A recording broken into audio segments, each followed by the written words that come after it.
Lecciones de la Escuela Sabática, el libro de los Salmos. Hoy es viernes 8 de marzo. Lección 10. Lecciones del pasado. Para memorizar lo que hemos oído y entendido que nuestros padres nos contaron. No las ocultaremos a nuestros hijos, contaremos a la generación venidera las alabanzas del Señor, su fortaleza y las maravillas que hizo. Salmo 78, 3 y 4. Para estudiar y meditar. Lee Hechos 7 y Hebreos 11.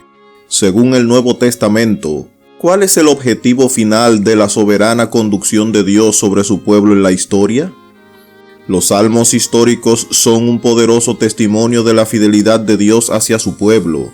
Cada acontecimiento de la historia del pueblo de Dios era un paso providencial hacia el cumplimiento final de la promesa divina del Salvador del mundo en la persona de Jesús de Nazaret. Incluso las pruebas, que a menudo dejaban perplejo al pueblo de Dios y lo hacían pensar que Dios lo había abandonado, estaban bajo el control soberano de Dios y formaban parte de su providencia, porque Dios es el Señor supremo de la historia. El salmista presenta hábilmente la verdad de que ni siquiera la deslealtad del pueblo puede impedir que Dios conserve la fe en él y cumpla sus promesas. Sin embargo, las personas y los grupos impenitentes fueron excluidos de las bendiciones del pacto, y su infame final sirve como advertencia duradera de cómo la vida sin Dios u opuesta a Dios destruye a las personas. Los salmos animan a los hijos de Dios de todas las épocas a esperar en el Señor y a permanecer fieles a Él. No tenemos nada que temer del futuro, a menos que olvidemos la manera en que el Señor nos ha conducido y lo que nos ha enseñado en nuestra historia pasada. Notas biográficas de Elena de White, página 193. Para que el pueblo de Dios pueda avanzar sin temor, necesita conocer los hechos de su historia. Elena de White aconseja a los creyentes que lean Salmos 105 y 106 por lo menos una vez por semana. Testimonios para los ministros, página 114. La historia del pueblo de Dios demuestra que ninguna promesa que Dios haya hecho en su palabra quedará sin cumplirse.